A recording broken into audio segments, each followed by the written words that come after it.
آج کی اس خوبصورت نظم کی نسبت بسلسلہ عرس مبارک محبوب سبحانی واقع اسرار و رموز قرآنی مجدد الف ثانی الشیخ احمد فاروقی النقشبندی الکابلی رحمۃ اللہ تعالی علیہ مبارک کی سلسلہ عرس کی کڑی میں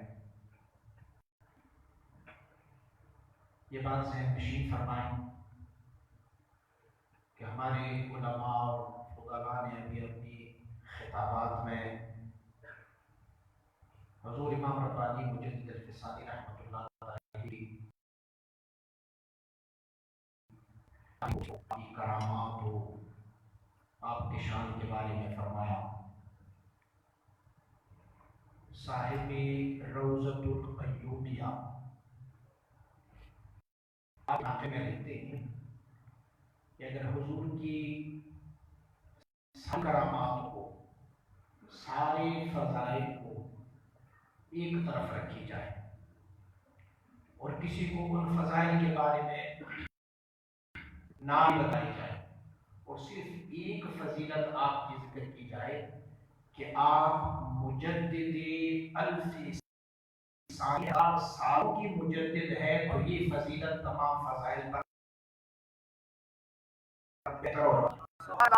آپ فرماتے ہیں کہ اگر مجدد کی تعریف ہی کوئی سمجھ لے گا کہ مجدد ہوتا کون ہے اور اس کی ڈیوٹی اور وظیفہ کیا ہے، فرماتے ہیں اگر لفظ مجدد کو سمجھا جائے اور اس کے بعد جو مجدد کی اہمیت ہوتی ہے اس اہمیت کے مطابق پھر 1000 سالوں کی مجدد کا تذکرہ کیا جائے، ایک ایسا بندہ جو 1000 سال کا مجدد رہے.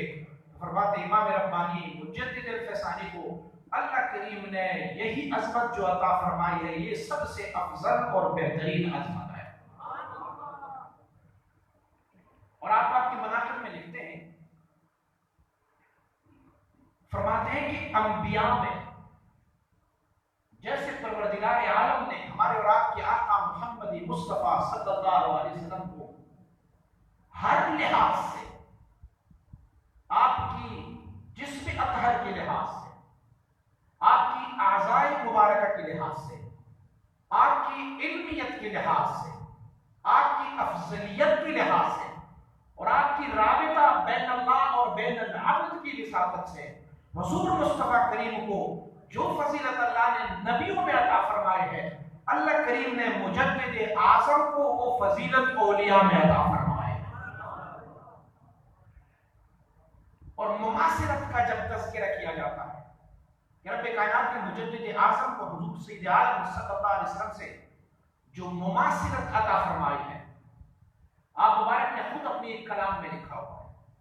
آپ فرماتے ہیں کہ میں شیخ احمد اور میرا آقا وہ مولا محمد مصطفیٰ صلی اللہ علیہ وسلم، آپ مبارک فرماتے ہیں میں اور مصطفیٰ کریم دونوں ایک ہی کٹورے سے پینے والے ہیں.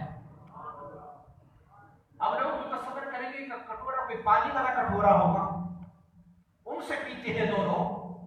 فرماتے ہیں وہ کٹورا کوئی عام کٹورا نہیں ہے، فرماتے ہیں مصطفیٰ کریم کو اللہ رب العزت کی جس اسم سے فیض مل رہا ہے اس فقیر کو بھی رب کائنات نے اسی اسم سے فیض عطا فرمایا. کہ رب کائنات ہر انسان کی ایک مبدأ فیض ہوتا ہے. جو بندہ بھی اللہ رب العزت کی وصل و قرب میں جاتا ہے تو وہ جہاں سے فیض لیتا ہے اللہ کی کسی صفت سے لیتا ہے.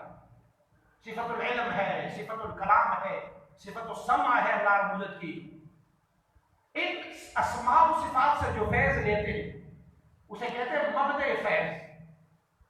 ہر انسان کو رب کائنات نے ایک مبدأ فیض عطا فرمایا ہوا ہے. اور سلسلہ عالیہ نقشبندیہ کے بزرگ اور ان کے مریدین اور متفسرین کو پتہ ہے کہ کچھ ہوتے ہیں مشارب. مشرب کی معنی جہاں سے ہم پیتے ہیں، جس خون سے، جس چاٹی سے ہم پیتے ہیں اسے مشرب کہتے ہیں. آج کل ہم اور آپ ٹینکی سے پیتے ہیں تو اس ٹینکی کو مشرب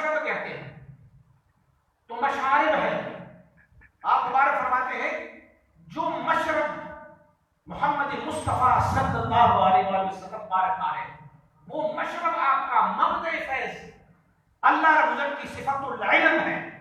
اور جب رب کائنات نے اپنی مصطفیٰ کریم کے لیے وہ صفت منتخب فرمایا کہ جو صفت العلم ہے، حضور وہاں سے فیض لیتے ہیں، تو آپ فرماتے ہیں رب نے اس فقیر پر کرم فرمایا، رب نے اسے بھی مبدع فیض صفت العلم سے عطا فرمایا ہے۔ اب صرف اس صفت العلم کو آپ دیکھیں کہ یہ مبدع فیض مصطفیٰ کریم ہے، تو ہمارا اور آپ کا عقیدہ کیا ہے کہ رب کائنات نے مصطفیٰ کریم کو علم کیا عطا فرمایا تھا؟ اللہ کریم نے حضور مصطفیٰ کریم کو علم وہ عطا فرمایا تھا کہ بعد از خدا بزرگ تو یہ قصہ مختصر ہے۔ حضور تو رب کائنات نے یہ بھی عطا فرمایا ہوا تھا علم کہ حضور کو یہ بھی معلوم ہے کہ جنتی جنت میں جائیں گے تو ان کے نام کیا ہوں گے، ان کا نسب کیا ہوگا، کب جائیں گے، کیسے جائیں گے، اور جنت کے کن کن محلات میں ہوں گے۔ حضور تو بیٹھے زمین پر ہے لیکن دیکھتے ہیں آسمانوں کو۔ حضور کو اللہ کریم نے صفت علم سے فضیلت ہوا عطا فرمائی ہے کہ علم ما کان و ما یکون عطا فرمایا ہے، تو اگر وہاں پر اصل علم بھی عطا فرمایا تو امام ربانی مجدد رسانی جو اسی علم سے لیتے ہیں اصالتاً اور وسیلے کے طور پر لیتے ہیں، تو آپ یہ سمجھ لیجئے کہ رب کائنات نے پھر امام ربانی کو کیا علم عطا فرمایا ہوگا، آپ کی علمیت کی کیا فضیلت ہوگی۔ حضرت امام ربانی مجدد رسانی رحمۃ اللہ علیہ کی فضائل کثیر ہے، لیکن آپ کی دو اہم فضیلتیں ہیں۔ ایک فضیلت یہ ہے کہ حضور مصطفیٰ کریم صلی اللہ علیہ وآلہ وسلم کا وہ زمانہ جو 1000 سال گزرے زمانے کی، اور آپ کے 1000 سال زمانہ گزرنے کے بعد اس امت محمدیہ میں فتنہ اور فساد کا دور ہوا، نبوت و رسالت اختتام پذیر تھی حضور مصطفیٰ کریم صلی اللہ علیہ وسلم پہ۔ آپ کے بعد کسی شکل میں، کسی بھی صورت میں کسی نبی نے نہیں آنا۔ اب امت کی اصلاح کی ضرورت تھی۔ 1000 سالوں میں ہم نے دیکھا تھا کہ 1000 سالوں میں صحابہ کرام رضوان اللہ علیہم اجمعین موجود تھے، تابعین موجود تھے، تبع تابعین موجود تھے، ائمہ دین و مجتہدین موجود تھے، کسی نہ کسی طریقے سے دین کو سنبھالا اور سہارا دیا تھا، اور ترویج اشاعت دین محمدی صلی اللہ علیہ وسلم جاری تھی۔ لیکن جب 1000 سال پوری ہوئے، حضور سید عالم صلی اللہ علیہ وسلم کے ارشاد گرامی کے مطابق حضور نے صحابہ کرام کو فرمایا تھا کہ مثل امتی کمثل المطر، آپ فرماتے ہیں حضور صلی اللہ علیہ وسلم میری امت کی مثال بارش کی مانند ہے، لا یدرا اولہ خیر من آخر۔ آپ فرماتے ہیں یہ معلوم نہیں کہ بارش کا پہلا حصہ ہمارے لیے خیر ہوتا ہے یا بارش کا آخری حصہ ہمارے لیے خیر ہوتا ہے۔ گویا حضور نے فرمایا کہ آخر میں بھی کچھ ایسے لوگ آئیں گے کہ وہ ہمارے اس پیارے امت کے لیے وہ بہتر اور سب سے اعلیٰ اور افضل ہوں گے۔ وہ گویا حضور سید عالم صلی اللہ علیہ وسلم نے اشارہ فرمایا، حضور امام ربانی مجدد فسانی اور شیخ احمد فاروق سعیدی رحمۃ اللہ علیہ کے ساتھ کرام میں، اور جب آپ تشریف لائے اس وقت جو حالات و واقعات حضور سید عالم صلی اللہ علیہ وسلم بارک کی ولادت طیبہ کے وقت ہوئے تھے، حقیقتاً وہ بالاصالتاً حضور مجدد پاک رحمۃ اللہ علیہ کے زمانے میں بھی صادق ہوئے۔ حضور جب دنیا میں تشریف لائے تھے تو وہاں پر کسرا کے محل درج ہوتے تھے، اور وہ کسرا کا محل جو کبھی کسی کے وہم و گمان بھی نہیں تھا کہ یہ کسرا کے محل گر جائیں گے، حضور کے آمد سے وہ کسرا کے محل لرز کے گر گئے تھے، آتش کدے بجھ گئے تھے۔ اب ایک اور احمد نے آنا ہے، وہ احمد نبی تو نہیں ہے، وہ احمد کسی بھی طریقے سے نبی تو نہیں ہے، لیکن نبی کی حقیقی وارث اور جھلک اس میں دکھائی دی ہے۔ اب اس احمد نے آنا ہے تو اس احمد کے لیے رب کائنات نے وہی کرامات، حضور کے لیے وہ معجزات تھے، اور اس احمد کے لیے اللہ کریم نے اسے کرامات صادق فرمائے۔ جس دن حضور امام ربانی مجدد ثانی رحمۃ اللہ علیہ کی ولادت طیبہ ہوتی ہے تو آپ مبارک کی ولادت کے وقت اکبر بادشاہ اپنے تخت پر بیٹھا ہوا، اور جب آپ کی ولادت ہوتی ہے تو اکبر بادشاہ کے تخت کو لرزہ آ جاتا ہے اور اکبر منہ کے بل گر جاتا ہے. تو حیرت میں کہ یہ کیا ماجرا ہوا. نجومیوں کو اپنے نجومیوں کو بلایا, انہیں کہا حساب لگائے کیا ہوتا, کیا ہوا ہے, آج یہ میرا تخت ہل گیا, یہ میری جو کرسی ہے یہ الٹی ہو گئی, کیا وجہ ہے. تو نجومیوں نے اپنا حساب لگایا اور کہا کہ ہماری حساب کے مطابق ایک اللہ کی نبی حضور مصطفیٰ کریم صلی اللہ علیہ وسلم تشریف لائے تھے, وہاں پر بھی ایک زلزلہ آیا ہوا تھا اور اس زلزلے نے اس جابر سلطنت کی بنیادیں ہلا دی تھی. آج اللہ کا ایک بندہ دنیا میں تشریف لایا ہے, وہ ایسا بندہ ہوگا کہ وہ تیری باطل دین کی بنیادیں ہلا کے رکھ دے گے. اور آپ کی کرامات میں جو آپ کی پیدائش کی کرامات ہیں, ان کی کرامات میں ایک کرامت یہ بھی ہے کہ جب آپ مبارک دنیا میں تشریف لائے تو اکبر کی دربار میں یہ ایک رواج تھا کہ محفل موسیقی سجائے جاتا تھا, وہ میوزک بجایا جاتا تھا. تو رب کائنات کے امام ربانی مجھے ساری رحمۃ اللہ تعالی کو کرامت کی عطا فرمائی. جب آپ دنیا میں تشریف لائے تو 7 دنوں تک کسی ڈول کی آواز نہیں نکلی, کسی باجے کی آواز نہیں نکلی, کسی رباب اور کسی ستار کی, کسی بھی موسیقی کی, کسی بھی آلے کی کوئی آواز نہیں نکلی. سارے لوگ حیرت میں ڈوبے رہے. پھر نجومیوں کی طرف رجوع کیا. نجومیوں نے کہا ایک ایسا شخصیت آیا ہوا ہے جو اس آلات کے مضامین کو توڑنے والا ہے, جو دین محمدی کی ترویج و اشاعت کر دینے والا ہے, وہ شخصیت دنیا میں تشریف لایا ہے, اسی لیے کوئی بھی چیز بجنے کی لائق نہیں ہے. اور آپ مبارک کہ پیدائش کے بعد میں نے عرض کیا کہ اللہ حضرت امام ربانی مجلسی رحمۃ اللہ تعالی کو تمام بچوں سے بھی ممتاز پیدا فرمایا تھا. ابھی ہمارے صاحب بتا رہے تھے کہ مختون پیدا ہوئے, جب والدہ سے پیدا ہوئے تو آپ مختون تھے, لیکن یہ بھی حضور امام ربانی مجلسی رحمۃ اللہ تعالی کی سنت پر عمل کو دیکھیں.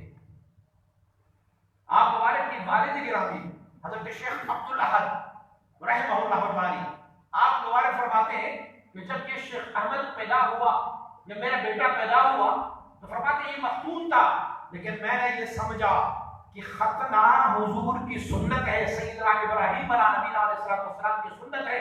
فرمایا پھر بھی میں نے احتیاطاً میں نے کہا کہ اس بچے کو یہ بھی سنت ادا کر کے دوں, سارے سنت تو پوری ہے, یہ بھی میں ادا کر کے دوں. فرماتے ہیں میں نے اس کی ختنہ بھی کروائے, حالانکہ مختون پیدا ہوئے تھے. اور جب آپ مبارک اپنی بچپنے سے لڑکپن کی دور میں آیا تو آپ کو 9 سال کی عمر میں تمام علوم عقلیہ اور نقلیہ اللہ رب العزت نے اسے عطا فرمائے. سبحان اللہ. آپ نے 9 سال کی عمر میں اپنے زمانے کے جید علماء کرام کے دوران ان کے درمیان بیٹھ کے آپ مبارک نے ایک فتویٰ لکھا, کسی نے فتویٰ استفتاء کیا تھا اور آپ نے اس استفتاء کا جواب دیا, اور جواب ایسے دیا کہ اہل علم جو وہاں پر موجود تھے سب نے کہا کہ ہم سے یہ سوال حل نہیں ہوتا اگر یہ بچہ شیخ احمد نہ ہوتا. تو رب کائنات کا وہ قول جو اللہ کریم وعلمناہ من لدنا علما, اللہ اپنی طرف سے علم عطا فرما دیتا ہے. حضور امام ربانی مجلسی ثانی رحمۃ اللہ تعالی کو اللہ کریم نے وہ علم بھی عطا فرمایا تھا. اور میں نے کہا کہ حضور سیدنا صلی اللہ علیہ وسلم کو آسمانوں کا علم بھی عطا کیا گیا تھا اور مغیبات کا علم بھی عطا کیا گیا تھا, یہ حضور کے معجزات میں سے ہے.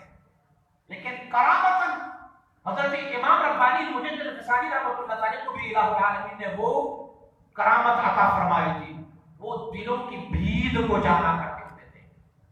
اور حتیٰ کہ آپ مبارک کی کوئی بھی مرید جب آپ کے بارگاہ میں حاضر تھا یا غائب تھا, دونوں صورتوں میں آپ مبارک جب ان کی طرف متوجہ ہو جاتے تو ان کی لطائف کی ذاکر ہونا, ان کی مقامات کس مقام میں ہے اور ان کی لطائف کی عروج و نزول کا کیا حال ہے آپ مبارک خود بیان فرمایا کرتے ہوتے تھے.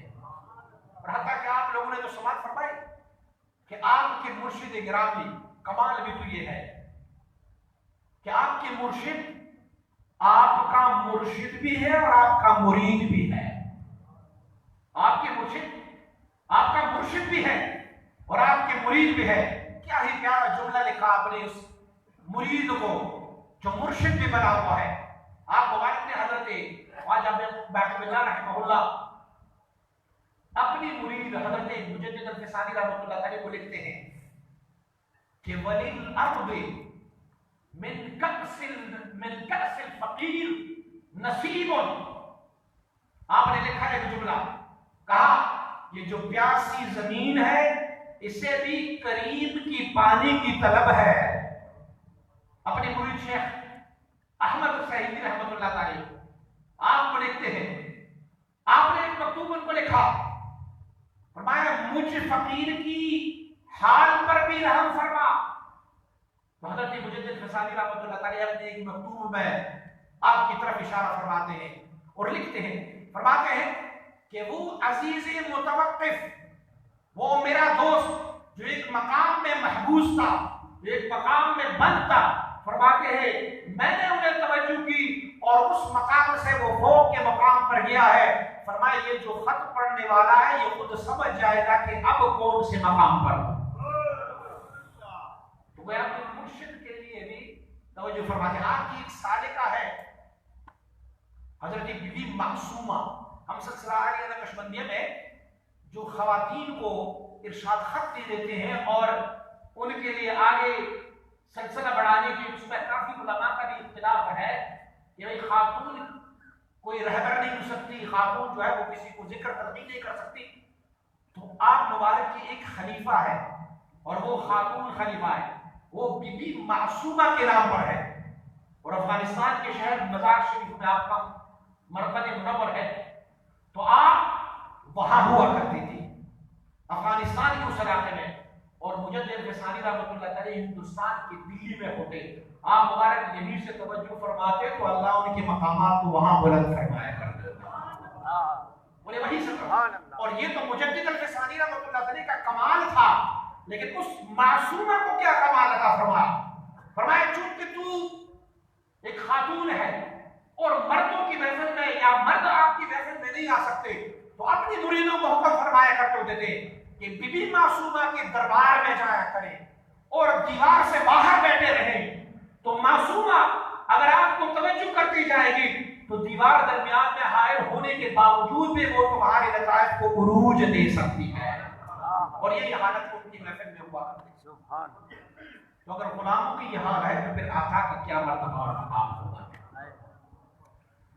حضور امام ربانی مجدد الفسانی رحمۃ اللہ تعالی آپ مبارک کی فرزند ارجمند ہیں حضرت خواجہ محمد معصوم رحمۃ اللہ تعالی. روضۃ القیوم یعنی ایک واقعہ ان کی خلیفے کا ذکر فرمایا. یہ امام ربانی مجدد الفسانی رحمۃ اللہ تعالی کے صاحبزادے کی خلیفہ ہے. اس کی ڈیوٹی لگائی تھی چین میں، ملک چین میں، ان کی چائنا میں ان کی ڈیوٹی لگائی تھی. تو چائنا کا جو صدر ہوتے تھے اس زمانے میں اسے خاقان کہا جاتا. آپ مبارک کی نگاہ اور توجہ سے، اور ہمارے لیے یہ سعادت اور خوشبختی ہے کہ چین کا جو صوبہ ہے نا مسلمانوں والا سنجیانگ، اس میں سے آپ کو جو بھی بندہ ملے گا وہ نقشبندی ہی ہوگا. سلسلہ طریقت میں وہ نقشبندی ہوگا. یہ حضور امام ربانی مجدد الفسانی رحمۃ اللہ تعالی کی فیضان کی برکت ہے کہ وہاں کے لوگوں کو آپ نے تسلیم فرمائی. آپ کی فرزند ارجمند خواجہ معصوم رحمۃ اللہ تعالی کی ایک خلیفہ صاحب، ان کے کمال یہ تھا کہ خاقان کو پتہ چلا کہ یہاں پر ایک بزرگ آیا ہوا ہے. خاقان وہ لوگ آج بھی بت پرست ہے، چائنیز لوگ، کوئی دین تو آج نہیں رکھتا لیکن اس زمانے میں بت پرست ہوا کرتے تھے. تو حضور خواجہ معصوم رحمۃ اللہ تعالی کا ایک خلیفہ وہاں گیا، لوگوں کو بڑی اصلاح ہوئی، لوگوں کو فائدہ ہوا، لوگ ذکر میں آئے، اسلام میں آئے، ترویج و اشاعت ہوئی، حتیٰ کہ اس پوری صوبے میں آپ کی اس خلیفہ صاحب کی حکمرانی ہوئی. تو خلیفہ صاحب نے جب وہاں پر ترویج و اشاعت کا کام کیا تو خاقان جو اس وقت کے بادشاہ تھے، اس بادشاہ نے کہا کہ میں اگلی دفعہ جب یہ خلیفہ صاحب ہمارے ملک میں آئیں گے تو میں ان کا شان استقبال کرتا رہوں گا. حضرت صاحب روضۃ القیومیہ میں نمبر 2 جلد نے اس واقعے کو ذکر کیا تو آپ فرماتے ہیں حضور محسود خواجہ معصوم رحمۃ اللہ علیہ کا وہ خلیفہ جب وہاں گئے تو خاقان نے بہت بڑا استقبال کیا. میں آپ کو ان مبارکین کے باطنی کمال دکھا رہا ہوں. سبحان اللہ. فرماتے ہیں بہت بڑا استقبال کیا. اور بادشاہ وقت جو تھی چین کے جو بادشاہ تھے انہوں نے آپ کے خلیفہ خواجہ معصوم رحمۃ اللہ علیہ کے خلیفہ کے لیے ایک تخت بنوایا جو سونے سے تھا اور آس پاس اپنے ان باطل خداؤں کو باطل آلہہ کو بتوں کی شکل میں کھڑا کیا اور ان کے ہاتھوں میں برچیاں اور وہ بت جو بنائے تھے وہ بھی سونے کے بنائے ہوئے تھے. تو اپنی افواج کو آپ کے استقبال کے لیے کھڑا کیا.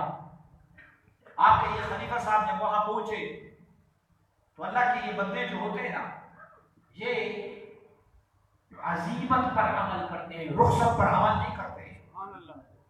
یہ عزیمت پر عمل کرتے ہیں. دیکھا لشکری لوگ بھی ہے, فوجی بھی ہے, آرمی والے کھڑے ہیں, سپاہی ہے, سارے ہیں, تو اٹھ کے کھڑے ہوئے ممبر پر اس اپنی اسٹیج پر کہا بادشاہ تیری مہربانی نہیں ہے, یہ استقبال کرنا تیری مہربانی نہیں ہے, میں تو حمد و ثنا ادا کرتا ہوں ذات لا یزال کا جو واحد لا شریک ہے.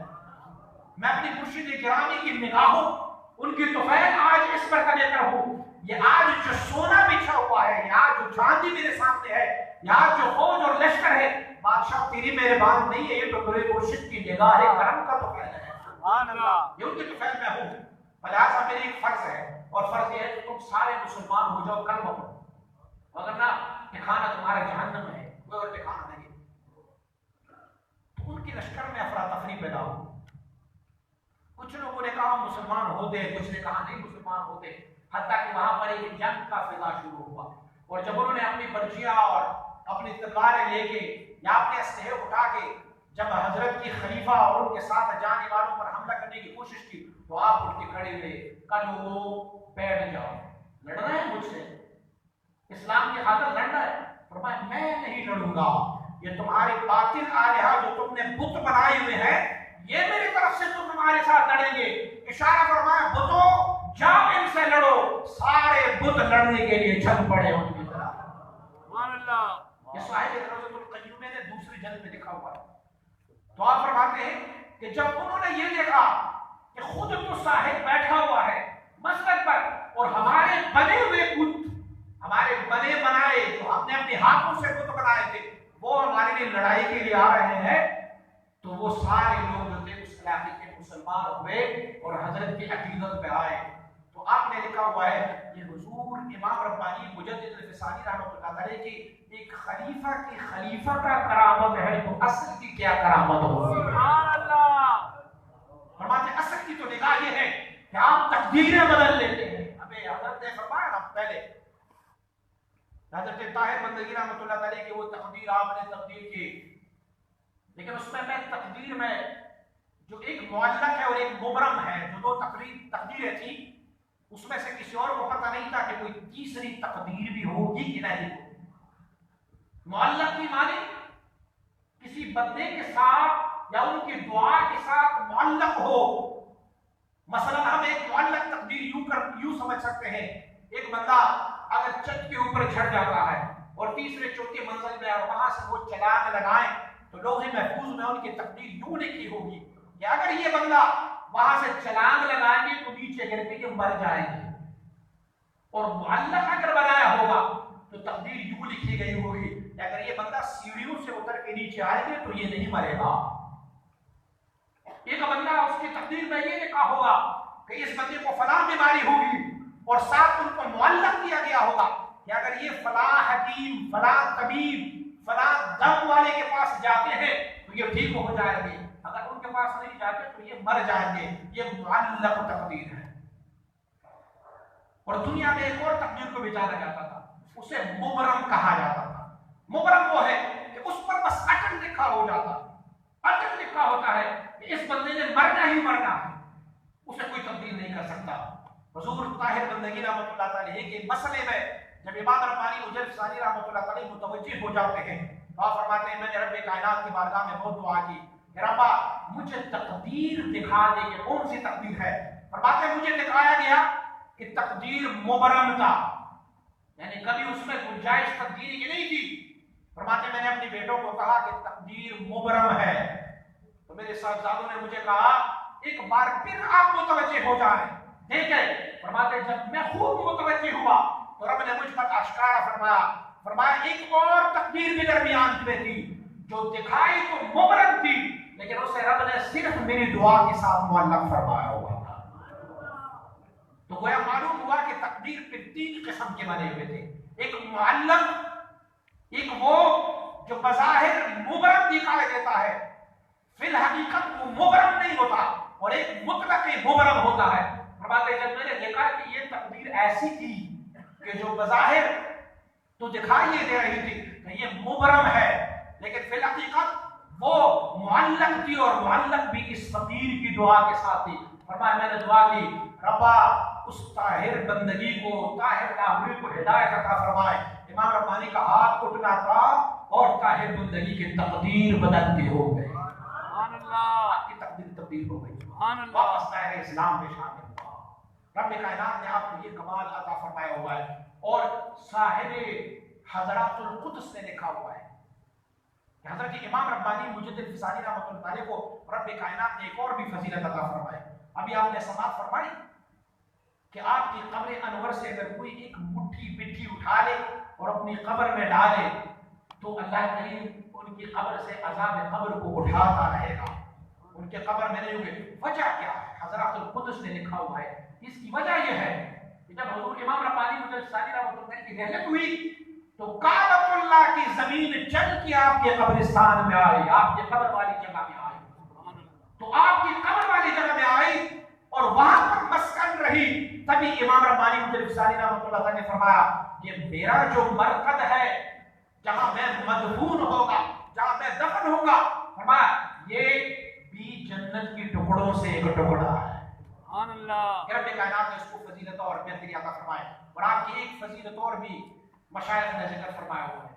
آپ مبارک فرماتے ہیں مجھے یہ شک تھا، ڈاؤٹ تھا کہ یہ جو بزرگان دین ہمارے ہیں، جو 2 انبیاء علیہ السلام ہیں، جسے ہم سارے لوگ یہ سمجھ رہے ہیں کہ وہ ظاہری جسدن وہ حیات ہے، زندہ ہے، سیدنا خضر علیہ نبی علیہ السلام اور سیدنا الیاس علیہ نبی علیہ السلام، فرماتے ہیں ہم تو یہ سمجھتے ہیں کہ خضر علیہ نبی علیہ السلام کی ملاقات ہوئی فلاں بندے سے، آپ نے مدد فرمائی فلاں بندے کی۔ فرمایا میرے ذہن میں یہ خیال تھا کہ آپ جسدن حیات ہے یا آپ کی روح کو یہ قوت دی گئی ہے۔ آپ فرماتے ہیں میں ایک فجر کی ٹائم بعد از نماز فجر فرماتے ہیں مراقبے میں بیٹھا ہوا تھا کہ اللہ کریم نے مجھ پر کرم فرمایا پردے ہٹ گئے، مجھے حضرت خضر علیہ السلام اور الیاس علیہ السلام دونوں کی زیارت نصیب ہوئی۔ میں نے ان سے پوچھا آداب بجا لایا، اور پھر میں نے پوچھا حضرات آپ عالمی اجساد میں سے ہو یا عالمی ارواح میں سے ہو؟ کیا آپ جسدن زندہ ہو یا آپ کی روح کو قوت دی گئی؟ تو آپ دونوں نے فرمایا ہم عالمی اجساد میں سے نہیں ہیں، ہم عالمی ارواح میں سے ہیں۔ رب نے ہماری روح کو یہ قوت عطا فرمایا کہ ہم جہاں چاہے وہاں پر حاضر ہو سکتے ہیں، سبحان اللہ۔ اور رب کائنات نے آپ کو ایک فضیلت اور بھی عطا فرمائی۔ آپ مبارک کی ایک لخت جگر ایک بیٹی تھی، ایک ہی بیٹی تھی، اور وہ مبارکہ وفات پائی، اور وبا طاعون کی جو وبا تھی اس طاعون کی وبا کی وجہ سے آپ وفات پائی، اور اس کا بھی واقعہ بڑا ہی زبردست ہے۔ آپ مبارکہ آئی اور اپنے والد گرامی کو یاد کی کہ حضور یہ ساری امت طاعون کی وبا میں مبتلا ہے، اور طاعون کی وبا آپ کی اہل خانہ سے قربانی مانگتی ہے، اگر آپ کے اہل خانہ قربانی دیں گے تو پھر طاعون کی وبا ختم ہو جائے گی۔ آپ نے فرمایا بیٹی کیا ارادہ ہے؟ فرمایا عرض کی حضور اگر یہ ناچیز اپنے آپ کو قربانی کر دے تو بہت سارے لوگ جو ہے وہ بچ سکتے ہیں وبا سے۔ آپ نے فرمایا بیٹی تو مجھے بہت پیاری ہے، اسی لیے تو یہ کام نہ کر۔ فرمایا مجھے محمد عربی کا امت بہت پیارا ہے، میری وجہ سے اگر وہ بچ سکتے ہیں تو میں تیار ہوں۔ 2 دن بعد آپ کو بخار ہوا اور طاعون کی وبا آئی اور آپ مبارکہ وفات پائی۔ آپ مبارک فرماتے ہیں کہ میں بڑا ہی غمزدہ تھا۔ یہ کبھی آپ پڑھا کریں روضۃ القیومیہ پڑھا کریں، حضرات القدس کبھی پڑھا کریں، اس میں آپ مناقب پڑھیں گے حضرت امام ربانی مجدد فسانی رحمۃ اللہ علیہ کا۔ آپ مبارک فرماتے ہیں کہ جب میری وہ بچی وفات پائی، فرمایا میں بڑا دلگیر ہوا، بڑا غمگین ہوا، مجھے بہت دکھ ہوا۔ فرماتے رب کائنات کی طرف سے مجھے الہام ہوا، اے میرے پیارے بندے، تو غمگین ہے لیکن تیرے غم کو میں تبدیل کر رہا ہوں خوشی پر۔ کیا تو اس بات پر راضی ہے کہ میرا ایک نبی گزرا ہے جن کا نام گرامی سیدنا یحییٰ علیہ نبینا علیہ السلام ہے، اور اس نے دنیا میں کوئی شادی نہیں کی، اگر آپ چاہے تو آپ کی بیٹی کی نکاح یحییٰ سے کرا دوں علیہ السلام۔ آپ فرماتے ہیں میرے تو خوشی کا کوئی ٹھکانہ نہ رہا کہ شیخ احمد ہے اور ان کا داماد اللہ کا نبی بنے۔ سبحان اللہ۔ میں نے کہا پروردگارا تیرے فضل و کرم کا کوئی موت نہیں ہے، تیرے فضل و کرم کا کوئی کمی نہیں ہے، یہ فضل و کرم نے مجھ پر فرما۔ آپ فرماتے میں نے اپنی بچی کا جنازہ اٹھایا اور جب قبرستان کی طرف جا رہے تھے، فرماتے میں نے دیکھا دور سے سیدنا یحییٰ علیہ نبینا علیہ السلام دلوں والا صحرا سر پر سجایا تھا، اور فرماتے براتی ان کے ساتھ ملائکہ اعظام آ رہے تھے۔ فرماتے میں نے جب اپنی بچی کو قبر میں رکھا، فرماتے ہیں جب قبر میں رکھا تو سارے لوگوں نے یہ منظر دیکھا کہ میری بچی کا لاش غائب ہوا وہاں سے، آج کی جسد غائب ہوئی۔ لوگ تو سمجھ رہے تھے کہ یہ کرامت ہے۔ فرماتے میں مسکراتا رہا، لوگ مجھ سے پوچھتے رہے کیا ہوا؟ میں نے کہا میں دیکھ رہا ہوں کہ سیدنا یحییٰ نے علیہ نبینا علیہ السلام نے میری بیٹی کا ہاتھ تھاما ہوا ہے، اور جیسے دلہا اور دلہن جاتے ہیں ویسے ہی بارات لے کے میری بیٹی کو ساتھ لے کے جا رہا ہے۔ سبحان اللہ۔ آخر میں آپ لکھتے ہیں ذالک فضل اللہ یؤتیہ من یشاء، فرماتے یہ تو رب کا فضل ہے، رب جسے چاہے اس فضل پر نواز دیتا ہے۔ اور آپ کی آخری لمحات جب آپ رحلت فرما گئے دنیا سے، جب آپ کو دفنانے کے لیے مقررہ جگہ پر قبی پہ جب آپ کو اس گنبد میں لایا گیا جہاں پر آپ کو دفنانے کی جگہ تھی، تو وہاں پر جو قبور بنے ہوئے تھے حضرت خواجہ محمد صادق رحمۃ اللہ علیہ، آپ کی اس بیٹی کی جو ابھی تذکرہ آپ نے سنا ان کا بھی قبر بنا ہوا تھا، اور آپ کی ایک عزیز رشتہ دار کا بھی وہاں قبر بنا ہوا تھا۔ تو آپ کی جب مرکز کی جگہ ہوتی تو وہ قبی کی ایک سائڈ پر بنتا تھا، اور لوگ یہ چاہتے تھے کہ حضور کا قبر مبارک جو ہے وہ اس گنبد کے بالکل سینٹر میں ہو جائے، تو لوگوں نے بھی وہ عجیب منظر دیکھا۔ فرماتے ہیں جب ہم حضور کا وہ جسد مبارک اٹھا کے لائے تو ہم نے دیکھا کہ حضرت خواجہ محمد صادق کا جو قبر انور تھا، فرمایا وہ پیچھے کی طرف سرک گیا، اور آپ کی بیٹی کا قبر دائیں طرف ہو گیا، آپ کی اس عزیز کا قبر جو تھا وہ بائیں طرف سرک گیا۔